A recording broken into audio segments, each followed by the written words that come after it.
Alright, so I'm just going to be doing my presentation for the 6-week challenge. So my business is called RC Personal Training, and this is going to be a 6-week spring challenge. So the challenge will obviously start at the start of spring and will go for 6 weeks. Each week the client will aim to train for 5 days a week, so at least one session for 5 days. If they can't achieve that, then I'll have home workouts that will be posted in like the Facebook group chat, so that then they are still aiming to train 5 days a week even if they can't get into the gym. Each week there will be a challenge, so like it could be like max burpees for a minute, see how many you can get done. So just different sorts of challenges each week to make it a bit more fun and a bit more interesting for each client. Each day they're required to fill out like a diary of what food they're doing and what activities and exercise they're doing. So breakfast, lunch, dinner, snacks, and like water. And then obviously if they're training each day, and then how many steps they're doing each day. And then the start of each week, so the start of every week of 6 weeks, each client will aim to write down 3 goals. So they could be 10,000 steps a day, drink 2 litres a day, and train 5 times a week. So just goals for the clients to have for each week, keep them motivated. So the aim of the spring challenge, fitness challenges give your clients the opportunity to set physical and or nutritional goals. They also provide accountability for clients, which helps to maintain momentum and motivation. The aim of this challenge is a restart or refresh for all clients. It is easy to lose track and fall off the bandwagon, so I'm trying to help my clients get back on track to reach their goals. So timetable is the same for every day. So I have a class at 6 a.m. in the morning, and then 7:30 in the morning, 9:30 in the morning, and then 12:30 in the arvo, 3 in the arvo, and 4:30 in the arvo. The methods of training, I will be using group fitness, CrossFit, and then one-on-one, so personal training. So group fitness sessions will run in a 6-week block, so they'll do the same program each day for that 6 weeks. So Monday stuff will be all the same, and then Tuesday stuff will be all the same. That's just so that we can track their progress over the 6 weeks. CrossFit, I'll have CrossFit sessions twice a day, a little bit different for some people that haven't tried it. It's effective exercise and can help with nutrition, help for people to lose weight, and just improve better health. And then one-on-one program will be customized to each client, so whatever needs and wants the client is after. It'll just help the client to stay more disciplined if they struggle in their group setting. Keep them motivated like that. So some of the exercise barriers that these people could have is insufficient time to exercise. So struggling to find time to exercise, I'm going to be offering 5 sessions a day, all different times throughout the day. So hopefully my clients can find a suitable time. Most people have very busy lives, from work to study to kids. That's why I'm setting my clients a weekly goal of 5 sessions a week. And if they aren't doing that, they can still train at home, do some exercise at home. Just focus on giving themselves 1 hour to focus on themselves and achieve their goals.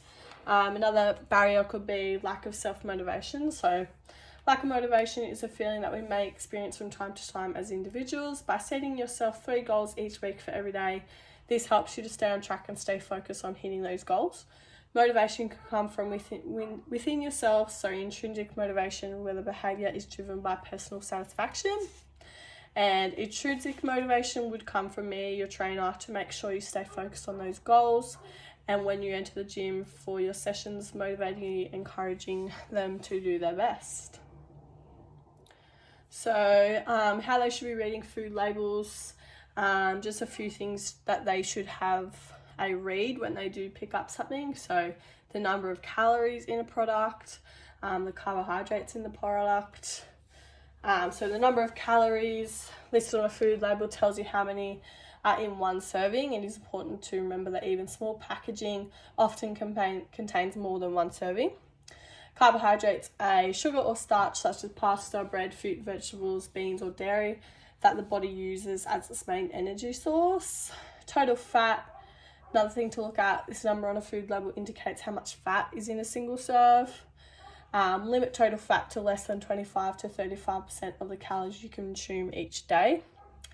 Whole grain foods have more fibre, vitamins and minerals than processed white grains. So when you're picking up a loaf of bread, try and go for the whole grain instead of just the normal white bread. Definitely healthier option.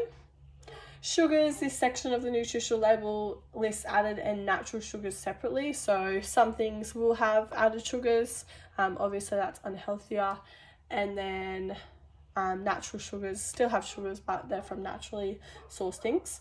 So added sugars include sucrose, glucose and fructose and maple syrups. Natural sugars include lactose in milk and fructose in fruit. Saturated fat, obviously something you don't want much of in your diet. Usually sold at room temperature. Saturated fats are found in animal products such as meat and milk, as well in coconut and palm oil. And then sodium, so your salt in your food. While sodium is vital for healthy nerves and muscles, most of us get too much salt in our diet. So obviously that one's more in processed food. So when they're trying to find products, try and go for less sodium. Rest and recovery. Rest and recovery is just as important as training. It allows the body time to repair and strengthen itself between physical activities. So by my clients training just 5 days a week, so Monday to Friday, that will allow them 2 days off to go again for the next week. Promotes muscle recovery. Exercise depletes the body's energy stores or muscle glycogen. It also causes muscle tissue to break down. Giving adequate recovery time allows the body to more or less fix both of these issues, replenishing energy stores and repairing a damaged tissue. Helps overcome adaptation. The principle of adaptation states that when we undergo stress of physical activity, our body adapts and becomes more efficient. Once you adapt to a given stress, you require additional stress to continue to make progress. Rest and recovery prevents overtraining. There are many consequences if you overtrain. Promotes relaxation. Taking a rest day also gives your mind and body a break. Creating a healthy life is all about balance. So very important to exercise but also have your recovery and rest. Taking a rest day allows you to tend to those other things in life such as family, while giving your body the time it needs to fully recover from exercise. How important water intake is. Water is an essential part of a healthy, balanced diet because the body relies on it to function properly. Between 50% and 80% of the human body is made up of water. We need water for digestion, to absorb nutrients, to help us move, get rid of waste products, and regulate our body temperature. We get about 1/5 of the water we need from food and the rest from drinking fluids. Men need about 10 cups of fluids every day. Women need about 8 cups and kids need 4 to 8 depending on their age and sex. And then frequently asked questions. Are the workouts suitable for beginners? So the workouts that I will have in my programs, so in the timetable, yes, they will be suitable for beginners. Don't be scared if you've never stepped into a gym and have no idea what to do. I show step by step of each movement and will help you to adjust to get your technique right for each exercise.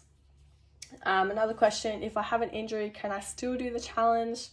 Yes, some movements may have to be changed and vary depending on your injury. So if someone's got a shoulder injury, obviously they're not going to be using that shoulder in some movements. Does the 6-week challenge work? Yes, participating in a challenge helps form new habits, helps reaching those goals a little bit easier, and having a support system around you keeps you focused and motivated. That's it.